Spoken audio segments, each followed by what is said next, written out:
इसमें कुछ गंदगी है, किंतु यदि आप इसे कुछ समय के लिए ऐसे ही छोड़ दोगे तो आप देखोगे ये मैल अपने आप इसके तले जाकर बैठ जाएगा। यदि इस पात्र को हिलाओगे तो कुछ नहीं होगा, शांत छोड़ दोगे तो ये मैल अपने आप नीचे चला जाएगा। उसी प्रकार जब हमारे जीवन में कोई समस्या हो, हमारे जीवन में अशांति हो, तो कोई हलचल करने से या संतोष खो देने से हमें उसका हल नहीं मिलेगा। शांत रहकर विचार करोगे तो उसका हल मिलेगा। स्मरण रखिएगा, धीरज और संतोष से, शांति से विचार करोगे तो कितनी भी बड़ी समस्या क्यों ना हो, उसका हल अवश्य निकाल लोगे।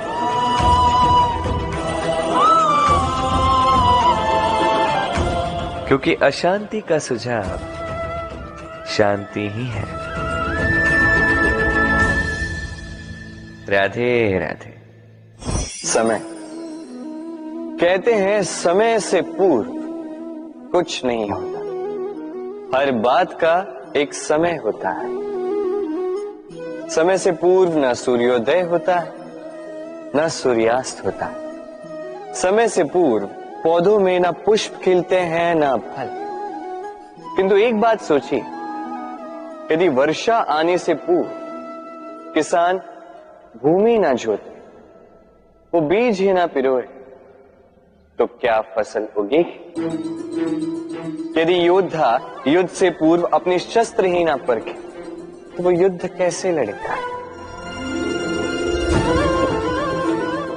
इसका अर्थ ये, समय आपका जब आना है तब अवश्य आएगा, किंतु तब तक ये महत्वपूर्ण है कि आप स्वयं को उसके लिए सज्ज रखें, क्योंकि ये अवसर, ये शब्द बोलने में जितना छोटा है, ये आता भी उतने छोटे समय के लिए है और फिर निकल जाता है। अब यदि अवसर आपके हाथ आ जाए और यदि आप उसके लिए सज्ज ही ना हो, तो आपको सफलता कैसे मिलेगी? तो आप उचित समय की प्रतीक्षा कीजिए, उस अवसर की प्रतीक्षा कीजिए, किंतु तब तक निरंतर प्रयासों से स्वयं को और सक्षम बनाते रहिए, क्योंकि सफलता आपकी प्रतीक्षा कर रही है। बस उसके लिए सज्ज रहिए। राधे राधे। वाणी मनुष्य को मिली सबसे अद्भुत भेंट। ये वाणी है जो मनुष्य को संसार में सारे अन्य जीवों से भिन्न बनाती है, संसार में सबसे ऊपर ले जाती है। इसी वाणी के कारण हम एक दूसरे से संवाद साध सकते हैं। मैं अपनी मन की भावनाएं किसी से व्यक्त कर सकता हूं, कोई और उसके मन की भावनाएं मुझसे व्यक्त कर सकता है। ये वाणी ही हमारी सबसे बड़ी ढाल भी है। अब देखिए ना, आपने देखा होगा किसी की वाणी मीठी होती है तो लोग उससे प्रेम करते हैं, उसे अपना मित्र बनाते हैं। वहीं किसी की वाणी यदि कड़वी होगी तो लोग उससे घृणा करते हैं, उसे अपना शत्रु मान लेते हैं। ये वाणी ही है जो भाषा बनकर हमारा इतिहास लिखती है। किंतु क्या हम सच में वाणी के विषय में इतना सोचते हैं जितना हमें सोचना चाहिए? सोचिए, मनुष्य को बोलना सीखने में कितना समय लगता है। कुछ बालक 1.5 वर्ष की आयु में सीख जाते हैं, कुछ 2 वर्ष, कुछ 3। अब मनुष्य 1.5 वर्ष की आयु में बोलना सीख तो जाता है, पर क्या बोलना है ये जीवन भर सीख नहीं पाता। इस पे ध्यान केंद्रित कीजिए, समझने का प्रयास कीजिए कि बोलना क्या है। अपनी वाणी शुभ रखिए, अपनी वाणी मीठी रखिए, और इसी मिठास के साथ मेरे साथ आकर कहिए, राधे राधे। हम में से कई लोग अक्सर स्वयं को अकर्मण्य मान लेते हैं। सोचते हैं अब तक इतने प्रयास किए, कुछ नहीं मिला, कदाचित आगे भी कुछ नहीं मिलेगा, और इसीलिए अपने जीवन का सारा बोझ किसी और के कंधे पर डाल देते हैं, स्वयं पर विश्वास ही खो देते हैं। क्यों नहीं समझ पाते ये बात कि जब तक पांव में कांटा नहीं चुभेगा व्यक्ति को ज्ञात कैसे होगा कि आगे नीचे देखकर चलना होगा। सूर्य को स्वयं जलना पड़ता है ताकि दूसरों को प्रकाश दे सके। रात्रि के अंधकार से लड़ने के लिए चंद्रमा को आकाश में अकेले चलना पड़ता है। नदी अपनी यात्रा कैसे बनाती है, अपना मार्ग कैसे बनाती है? इन चट्टानों से लड़कर बनाती है। यदि आप स्वयं आपकी सहायता करने में सक्षम नहीं रहे तो निश्चित रूप से आपका यह जीवन व्यर्थ ही है। स्मरण रखिएगा, इस संसार में अपने जीवन का भार अपने ही कंधों पर उठाना पड़ता है। दूसरों के कंधों पर केवल शव यात्रा चलती है। और इस संसार में जीवित वही है जो आत्मनिर्भर है।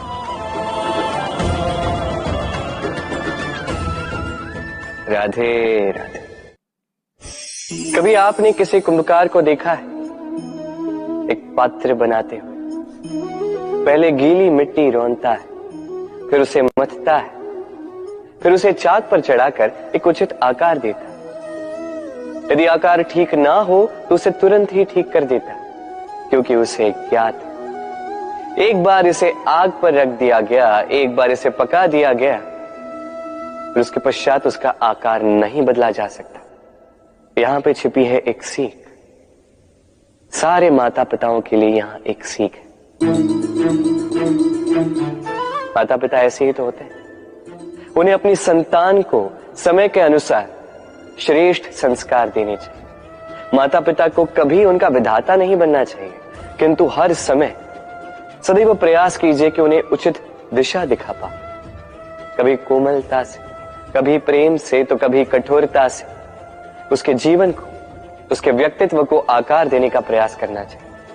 क्योंकि जिस प्रकार एक बार पकने के पश्चात उस पात्र का आकार नहीं बदला जा सकता, उसी प्रकार आयु बढ़ने के पश्चात संतान के संस्कार नहीं बदले जा सकते। स्मरण रखिए। राधे राधे। ईश्वर ने बेलों को खड़े रहने की शक्ति नहीं दी, ईश्वर ने यह शक्ति दी वृक्ष को। इसलिए बेलें वृक्ष का सहारा लेके खड़ी रहती, उसी पर फलती। अब ये बेलें दो प्रकार की होती, एक वो जो इस वृक्ष पर खिलती है, पुष्प गाती है, स्वयं भी सुंदर दिखती है, वृक्ष को भी सुंदर बनाती। दूसरी वो जो वृक्ष को पूर्णतः सुखा देती, उसकी प्राण शक्ति उससे सोख लेती और अंत में स्वयं भी मुरझा जाती। स्मरण रखिए, यदि कोई व्यक्ति सदैव आपके साथ खड़ा रहा, सदैव आपका संबल बनकर रहा, सदैव उसने आपकी सहायता की, और यदि आप उसके साथ छल करोगे तो आपका पतन निश्चित है। ऐसा कभी ना करें। सदैव ऐसे लोगों को प्रेम दे, सम्मान दे और मेरे साथ आनंद से कहें राधे राधे। आइए इस पौधे से मिलिए। मेरे लिए ये पौधा अत्यंत प्रिय है। मैं इस पौधे से बहुत प्रेम करता हूं। अब सोचिए, यदि इसी प्रेम में मैं इसे दिन में 6 बार जल दूं तो क्या इसका विकास और अच्छे से होगा? क्या वो इसके लिए शुभ होगा? कदापि नहीं। इसकी जड़ें गल जाएंगी, इसकी जड़ों में जो जल सोखने की शक्ति है वो समाप्त हो जाएगी। तो आवश्यक क्या है? आवश्यक है कि उचित मात्रा में इसे जल दिया जाए। आवश्यक है कि उचित समय के पश्चात इसे जल दिया जाए। आवश्यक है कि इसे सूर्य का ताप भी सहना होगा। आवश्यक है कि हर कार्य मर्यादा में होना चाहिए। अब यही भूल अधिकतर माता पिता कर बैठते हैं। अपनी संतान से इतना प्रेम करते हैं और उसमें संतान की हर आवश्यकता पूर्ण करते हैं, हर एक वस्तु उसे देते हैं, हर एक बात करते हैं, और ऐसे में उस संतान के विकास में स्वयं ही बाधा बन जाते हैं। ऐसा मत कीजिए। ये यात्रा संतान की भी है। उसे भी जीवन में आगे बढ़ना है, बहुत कुछ सीखना है, अपने बल पर कार्य करने, करने दीजिए। एक अत्यंत महत्वपूर्ण बात आपको बताऊंगा जिसे आपको स्मरण रखना है। प्रेम और शत्रुता यदि अति है तो घातक। हर बात में संतुलन बनाकर रखें और मेरे साथ प्रेम से कहें, राधे राधे। हम सभी मंदिर में जाते हैं, ईश्वर के समक्ष बैठकर हाथ जोड़ते हैं और अपनी मांग रखते हैं। कभी सोचा है ईश्वर को कैसे लगता होगा कि मेरे भक्त मेरे पास आते हैं केवल अपनी इच्छा पूर्ति के लिए, मुझसे मिलने के लिए नहीं। कई सारे लोग मंदिर जाते हैं, अपनी इच्छा ईश्वर के समक्ष रखते हैं। अब यदि उनकी इच्छा पूर्ण ना हो तो हताश हो जाते हैं। अब से जब भी आप मंदिर जाओ, ईश्वर के समक्ष बैठो, हाथ जोड़ो और कहो धन्यवाद। धन्यवाद ईश्वर, आपने मुझे जो कुछ भी दिया है उसमें मैं प्रसन्न हूं। बस मुझे मार्गदर्शन दे कि कैसे मैं अपने कर्मों से, स्वयं अपने कर्मों से वो सभी प्राप्त कर सकूं जो मैं पाना चाहता हूं। ईश्वर से केवल मांगने जाओगे तो ईश्वर के समक्ष स्वयं को बहुत ही छोटा पाओगे। किंतु यदि स्वयं कर्म करके ईश्वर को धन्यवाद कहने जाओगे तो सही अर्थ से आपको ईश्वर मिल जाएंगे। राधे राधे। अद्भुत बात है ना, हमें सदैव हमारे नाम से बुलाया जाता है। नाम से हमारी पहचान है। ये नाम ही है जो इतिहास में स्थान बनाने में हमारी सहायता करता है। नाम बनाने के लिए व्यक्ति क्या कुछ नहीं करता, नाम पर कलंक न लग जाए इसके लिए क्या क्या प्रयास नहीं करता। अपने जो कुछ भी पाया, धन, संपत्ति, सुख, ये सब कुछ नाम के समक्ष छोटा है। नाम सबसे ऊपर रह जाता है। ये नामकरण संस्कार सदैव हमारे लिए अत्यंत महत्वपूर्ण होता है। अब आपको क्या लगता है मैं किस नाम की बात कर रहा हूं? वो नाम जो हमने जन्म से पाया? नहीं, मैं उस नाम की बात कर रहा हूं जो हमने हमारे कर्मों से अर्जित किया। जो जन्म से प्राप्त हुआ वो मृत्यु के साथ चला जाए। ये तो जो नाम कर्मों से प्राप्त होता है वो हमें अमर करता है। माता पिता से हमें जन्म मिला, जन्म से मिले संबंधी, समाज से मिले मित्र, प्रकृति से मिला भोजन। यदि कुछ ऐसा है जो हमने स्वयं पाया तो वो है हमारे कर्मों का फल। वो है वो नाम जो हमने कर्मों से अर्जित किया। इसलिए सदैव श्रेष्ठ कर्म कीजिए और मेरे साथ प्रेम से कहिए, राधे राधे। मनुष्य भी कितना विचित्र प्राणी है, सदैव संघर्ष करता है, सदैव प्रयास करता है कि वही सबसे बड़ा बने, प्रयास करता है कि उसके समक्ष सबके शीश झुके हुए और उसके लिए सबसे पहले शक्ति प्राप्त करने का प्रयास करता है। शक्ति प्राप्त कर भी लेते हैं और उसके भय से सबको अपने समक्ष झुकाते हैं। किंतु एक महत्वपूर्ण बात भूल जाते, समझ ही नहीं पाते। चलो मैं आपको उदाहरण देता हूं। कभी आपने किसी वृक्ष को देखा होगा, उसकी डालियां देखी होंगी जो फल के बोझ के कारण झुक जाती है। वो फल टूटता है, पुनः ऊपर जाती है, फिर एक और फल देती है, वो टूटता है, पुनः ऊपर जाती है, सदैव झुकी हुई नहीं। कभी कभी चलते चलते आपने देखा होगा, कभी आपका पांव किसी पौधे पर पड़ जाए तो पौधा दब जाता है, किंतु जैसे ही पांव हटाओ पौधा पुनः खड़ा हो जाता है। स्मरण रखिए, ये अत्यंत महत्वपूर्ण बात। जो शीश भय से आपके समक्ष झुकते हैं वो विरोध में सबसे पहले खड़े रहते हैं। आप जीते, सबको जीती है, किंतु बल के भय से नहीं, उन्हें जीती है प्रेम के समक्ष। राधे। आज आपको एक कथा सुनाता हूं। एक बार एक व्यक्ति ने अपने द्वार पर लिख दिया, आज मैं बहुत दुखी हूं, आज मुझसे कोई मिलने ना आए। कुछ समय पश्चात उसका मित्र आया, उसने वो शब्द पढ़े और फिर भी जाकर उससे मिला। उसने कहा कि मुझे पढ़ना तो नहीं आता, किंतु मेरे मित्र के मन का ये दुख, ये मुझे पुकार अवश्य लेता है। ये होते हैं सच्चे मित्र। किसी कारणवश यदि आप दुखी हो, समस्या का हल निकाल नहीं पा रहे हो, इस संसार से कट जाना चाहते हो, तब भी ये मित्र आपके साथ रहता है। भले ही आपको कोई हल ना दे पाए, संबल बन के अवश्य रहता है। भले ही आपका दुख कम ना कर पाए, आशा की किरण अवश्य दिखाता है। जब आप इस संसार से कट जाते हैं, तब भी आपसे जुड़ा होता है आपका ये मित्र, ये सच्चा। अब मनुष्य जो है बड़े विचित्र होते हैं।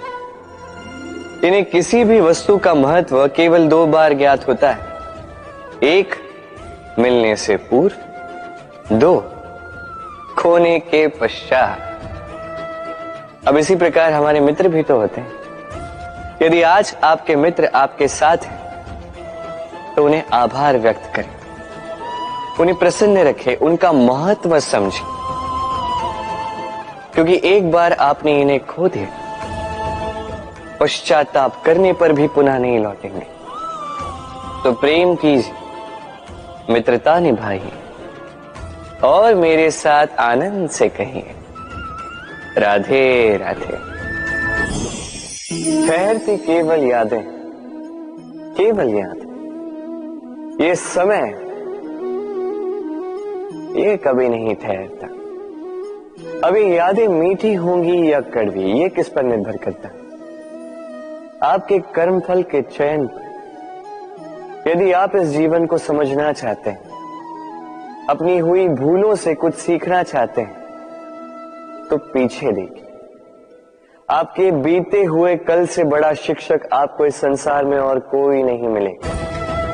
यदि आप जीवन जीना चाहते हैं, तो आगे देखिए। सारी संभावनाएं, सारे अवसर वहीं। यदि आप स्वयं को सुधारना चाहते हैं, स्वयं की भूलों को सुधारना चाहते हैं, कुछ महान करना चाहते हैं, तो आने वाले समय से अधिक श्रेष्ठ क्षेत्र और कोई नहीं। स्मरण रखिए, आप चाहे जितने भी प्रयास कर ले कि आपसे कोई भूल ना हो, आपसे कोई ना कोई भूल अवश्य हो। ऐसे में उन भूलों से पछताइए अवश्य, उनसे सीखिए भी, किंतु उन भूलों को सुधारना कभी ना भूल। आपकी कल की ये भूल भविष्य का एक सुनहरा फूल बन सकती है। राधे राधे। संसार में हर स्थान पर ये व्यापार व्याप्त होता है। कुछ पाने के लिए कुछ देना होता है, लाभ पाने के लिए निवेश करना होता है। यदि किसी के भाव जानने हो, तो स्वयं की भावनाओं को व्याय करना ही होता है। अब देखिए ना, किसी का वास्तविक आचरण जानना हो, तो उसे स्वतंत्रता दे दो। यदि किसी के मन की शुद्धता जाननी हो, तो उसे ऋण दे दो। यदि किसी के गुण जानने हो, तो उसके साथ भोजन करने का समय दे दो। यदि किसी का धैर्य जानना हो, तो उसे उसके प्रिय कार्य करने से मना करके देखो। यदि किसी की अच्छाई जाननी है, तो उससे सलाह ले लो। हर भाव के बदले कोई भाव देना ही होगा, किंतु संसार में एकमात्र ऐसा एक भाव है, जिसे देखने के लिए, जिसे पाने के लिए बदले में आपको वही भाव देना होगा, और ये भाव है प्रेम। यदि किसी का प्रेम देखना है, तो उसे निस्वार्थ प्रेम दीजिए। यदि किसी से प्रेम पाना है, तो उसे निस्वार्थ पारिशुद्ध प्रेम दीजिए। राधे राधे। मनुष्य जब जन्म लेता है, जीवा उसके साथ जन्म लेती है। कुछ वर्षों पश्चात दांत आ जाते हैं। वृद्धावस्था में ये दांत साथ छोड़कर चले जाते हैं, किंतु जीवा फिर भी साथ देती। कारण दांत कठोर होते हैं, वहीं जीवा कोमल होती है। इसी प्रकार यदि आप लंबे समय तक अपने अस्तित्व को बना के रखना चाहते हैं तो जीवा की भांति कोमल और लचीले बन जाए, ताकि जैसी भी परिस्थिति आपके समक्ष आए, चाहे उतार आए चाहे चढ़ाव, चाहे दुख आए चाहे सुख, चाहे हानि हो चाहे लाभ, आपका अस्तित्व कभी ना टूटे। कठोर होने पर आपके टूटने बिखरने की संभावनाएं अधिक हो जाती। जो भी समस्या हो, दुख हो चाहे सुख हो, कोमलता से साहस के साथ उसका सामना कीजिए। राधे राधे। हमें कहीं भी पहुंचने के लिए एक माध्यम की आवश्यकता होती। अब कुछ इस माध्यम को मार्ग कहते हैं, कुछ पथ कहते हैं, तो कुछ कहते हैं सड़क। मनुष्य सदैव अपने लक्ष्य तक पहुंचने के लिए इसी मार्ग की खोज में रहता है, किंतु मनुष्य एक बात समझ नहीं पाता कि इस मार्ग में आगे बढ़ने के लिए इस मार्ग को पीछे ढकेलना भी आवश्यक है। यदि ये करने की क्षमता आप में नहीं है तो आपका मार्ग कभी आपको लक्ष्य तक नहीं पहुंचा सकता। दूसरी बात, यदि निरंतर प्रयास आप कर सकते हैं, यदि ये क्षमता आप में है, तो आप जब चाहे जहां चाहे अपना मार्ग स्वयं बना सकते हैं। राधे राधे।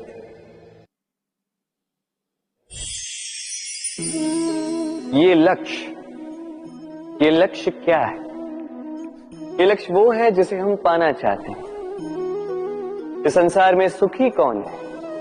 सुखी वो जिसने जीवन में लक्ष्य को पा लिया। दुखी कौन है? दुखी वो जो अब तक लक्ष्य को पा न सका। प्रश्न ये उठता है कि लक्ष्य सभी पाना चाहते हैं, लक्ष्य को पाने के लिए प्रयास भी सभी कर रहे हैं, फिर सभी को लक्ष्य क्यों नहीं मिलता? ठीक है, कहीं न कहीं कुछ न कुछ कमी रही होगी। जो भी बात हो, आज मैं आपको एक युक्ति बताऊंगा इस लक्ष्य को पाने के लिए। एक कागज लीजिए, उस पे एक चिन्ह बनाइए, वो होगा आपका लक्ष्य। अब उस लक्ष्य तक पहुंचने का एक मार्ग बनाएंगे और इस यात्रा को भिन्न भिन्न भागों में विभाजित कर दीजिए। अब ये है आपकी योजना। अब इस योजना का क्रमबद्ध रूप से पालन करते जाएंगे। ये होगा आपका प्रयास। और यदि इस प्रकार से आप प्रयास करोगे तो आपकी जो भी कल्पना होगी वास्तविकता बन ही जाएगी। तो बनाइए ना इस कल्पना को वास्तविकता। इस प्रकार इस योजना का पालन तो कीजिए। आपका जो भी लक्ष्य, आपकी जो भी कल्पना है, वास्तविकता बनकर आप ही के हाथों में हो। राधे राधे। हर एक व्यक्ति किसी न किसी रूप में ईश्वर को मानता ही है।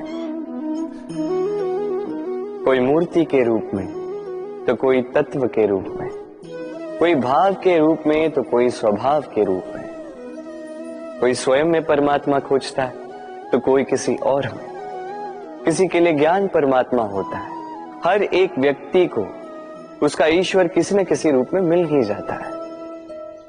किंतु एक बात बताओ, ईश्वर ने पहले अपना एक स्वरूप आपके लिए संसार में भेज दिया है, और वो स्वरूप है आपकी माता, आपकी माँ। वही माँ जिन्होंने आपको जन्म दिया, आपको जीवन जीना सिखाया, आपको संस्कार सिखाया। यदि आप कभी किसी अनुचित मार्ग पर भटक जाएं, तो डांट कर उचित मार्ग पर ले आती है। यदि आप इस संसार में असफल हो जाएं, तो अपनी आंचल की गर्माहट से आपको वो ऊर्जा पुनः देती है। वो सारी कार्य करती है ये माँ जो ईश्वर करते हैं। इसलिए स्मरण रखिएगा, यदि इस संसार में आपके लिए सबसे पहला ईश्वर कोई है तो वो स्वयं आपकी माँ है। हर प्रतिमा में भले ही ईश्वर ना, किंतु हर माँ में ईश्वर अवश्य होते हैं। राधे राधे। कभी आपने देखा होगा, दीपक तले अंधकार होता है, जो दीपक संसार को प्रकाश देता है उसी के भीतर अंधकार।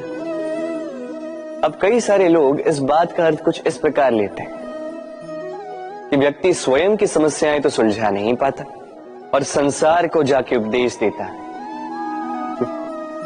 किंतु इसे देखने का एक और दृष्टिकोण भी है, और वो ये कि स्वयं जलकर इस संसार को प्रकाश केवल वही दे सकता है जिसका आधार शीतलता हो। इस संसार का मार्गदर्शन केवल वही कर सकता है, इस संसार को दिशा केवल वही दिखा सकता है जिसके भीतर संतोष और धैर्य की शीत हो। अब देखिए, ये अत्यंत महत्वपूर्ण बात है। ये विवेक तभी काम करता है जब मन शांत होगा, जब मन शीतल होगा। इसलिए यदि आप इस जीवन में कुछ बड़ा कार्य करना चाहते हैं तो सर्वप्रथम अपने इस मन को, इस हृदय को, इस विवेक को, इस आधार को, इस तल को शीतल रखना सीखिए, धैर्य रखिए। संसार में ऐसा कुछ भी नहीं जो आप ना कर पाओ। राधे राधे। इस दिए को देख रहे हैं आप? स्वयं भी जलता है, स्वयं की बाती को भी जलाता है और इस संसार को देता है प्रकाश। अंधकार में फंसे हुए व्यक्ति को देता है आशा की एक किरण। किंतु ये कभी नहीं सोचता कि वो माटी कैसी होगी जिस माटी से इसको बनाया गया है, वो कुम्हार कैसा होगा जिसने इसे आकार दिया। नहीं सोचता किसने इसे खरीदा, वो घर कैसा होगा, उद्गम कैसा हुआ होगा, कुछ नहीं। बस इस संसार को प्रकाश देता है और कदाचित इसीलिए दिए को इतना आदर दिया जाता है। ये अपना या किसी और का घर देखकर जलता नहीं, ये जलता है केवल अंधकार से लड़ने के लिए। तो आप भी अपना व्यवहार इस दिए की भांति बना लीजिए, अपनी ये पहचान बिसरा कर निस्वार्थ कर्म कीजिए और अपनी एक नई, एक बड़ी, एक अद्भुत पहचान बनाइए। राधे राधे। उपहार का कोई मोल नहीं होता, किंतु उपहार देने वाला उसका हृदय, उसके हृदय की शुद्धता, उसके हृदय में जो प्रेम, वही सदैव प्रमुख होता है।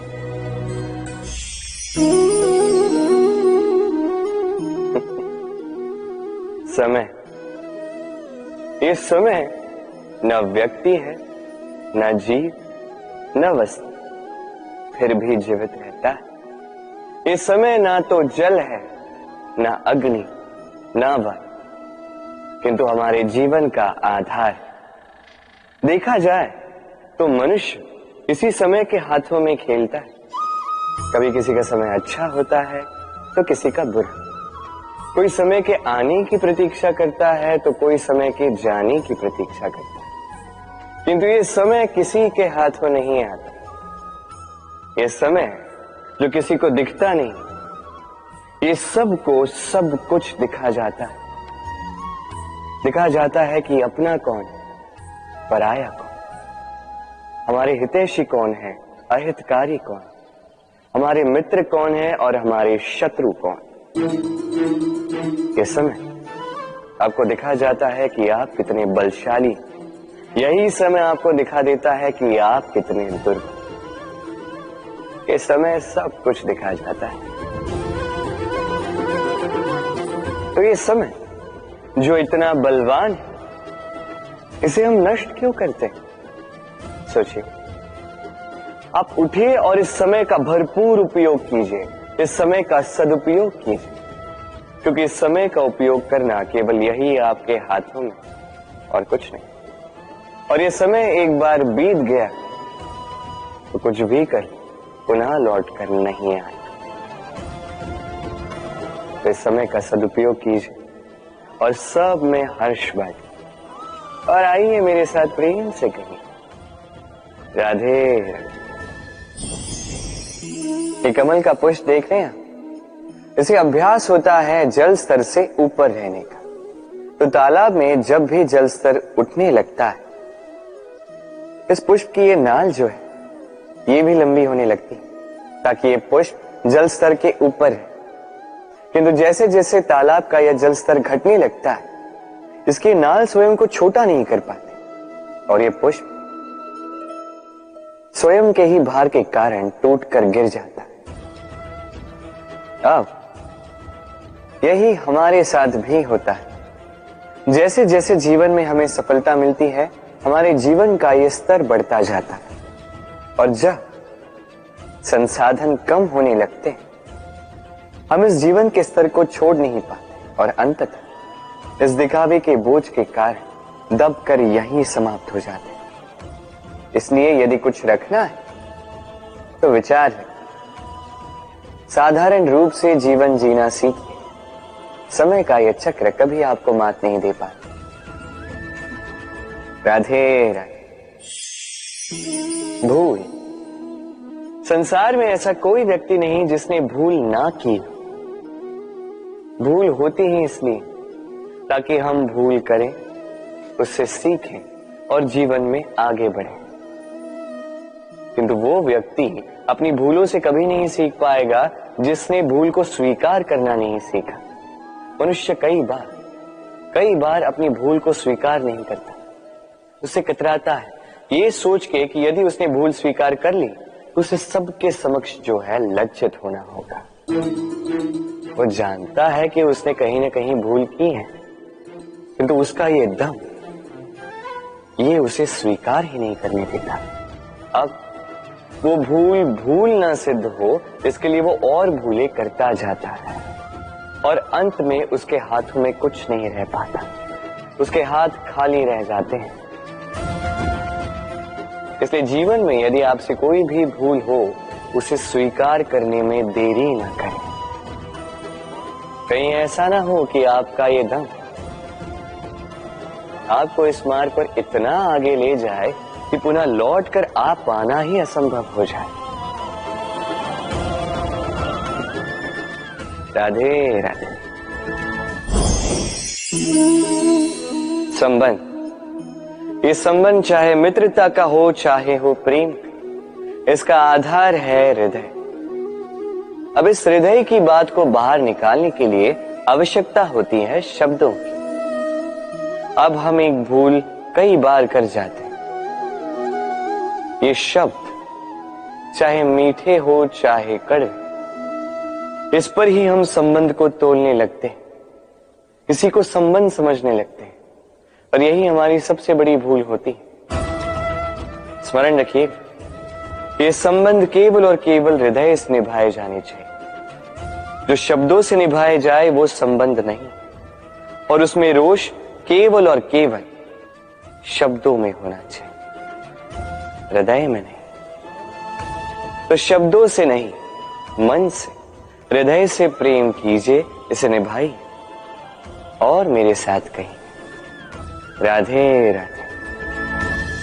समय बड़ा विचित्र है नहीं ये समय।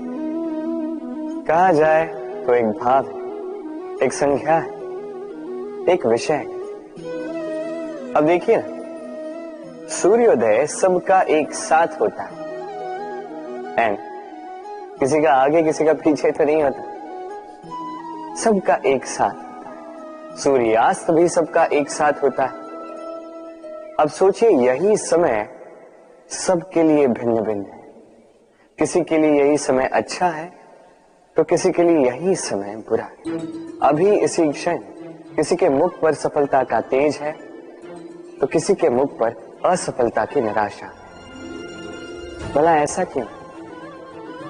क्यों यह समय किसी के लिए श्रेष्ठ है, क्यों यह समय किसी को निराश करता? इसका उत्तर है आपकी सोच, आपके कर्म। जैसी आपकी सोच, जैसे आपके कर्म, उसी के अनुरूप होगा आपका ये समय। आपको जीवन में सुख तभी मिलेगा जब आप किसी के मुख पर आशा की मुस्कान लाते। आपको प्रसन्नता तभी मिलेगी जब आप किसी को प्रसन्न करो। हाँ, हर बार आपके वश में नहीं कि आप सबको प्रसन्नता दे पाओ, किंतु आपके वश में ये तो है कि आप किसी को दुख ना पहुंचाओ, किसी को निराश ना करो। और किसी को दुख ना पहुंचाने का ये प्रयास भी आपका कर्म ही तो है, और इस शुभ कर्म का फल आपको प्रकृति अवश्य देगी। स्मरण रखिए, अच्छा समय उसी का आता है जो कभी किसी का बुरा समय ना चाहे। राधे। जीवन में हम सभी, मेरा अर्थ है हम सभी, केवल ऊपर उठना चाहते हैं। ऐसा कोई नहीं है जो नीचे गिरना चाहेगा, किंतु आपको वास्तविक सत्य से अवगत कराऊं तो नीचे गिरना अति आवश्यक है। जब आप नीचे गिरते हैं, सर्वप्रथम आपको ज्ञात होता है कि जब आप ऊंचाई पर थे, वो स्थान, वो समय, उसका महत्व क्या था। उससे भी बड़ी सीख, जब आप नीचे गिरते हैं तभी आपको ज्ञात होता है कि आपके अपने कौन हैं, आपके पराये कौन, आपके हितैषी कौन हैं, और वो कौन है जो आपसे ईर्ष्या करते हैं, आपसे घृणा करते हैं। देखिए, जब आप गिरते हैं उस समय जिन्होंने आपके लिए हाथ बढ़ाया आपको उठाने के लिए, वो आपके अपने हैं। और जब आप गिरते हैं, ध्यान से देखिए, शांति से, जो आपको देकर हंसे वो आपके पराये। और ये अपनों और परायों के बीच का अंतर आपको तभी ज्ञात होगा जब आप गिरते हैं, तब नहीं जब आप उठते हैं। इसलिए गिरने से कभी भयभीत मत होइएगा, ये आपको जीवन की बड़ी से बड़ी सीख दे जाता है। राधे राधे। इस संसार को आप कैसे जानते हैं, कैसे समझ पाते हैं? अब आपका उत्तर बड़ा सरल सा होगा, इस संसार को स्वयं देखकर, और बिल्कुल उचित है। अब देखिए, हम इन आंखों से इस संसार को देखते हैं, इसे जानते हैं, उसके पश्चात इसे समझ पाते हैं, किंतु हम इस बात पे ध्यान नहीं दे पाते कि इस समस्त संसार को देखने वाली आंख स्वयं कितनी छोटी होती है ना? एक अकेली आंख हमें समस्त संसार दिखा सकती है। तो सोचिए, आपके पास क्या क्या है। 2 आंखें, 2 कान, बोलने की क्षमता है जिससे आप शब्दों का निर्माण कर सकते हैं, शब्द जिनसे आप ब्रह्म बना सकते हैं। 2 हाथ हैं, यदि ये चाहें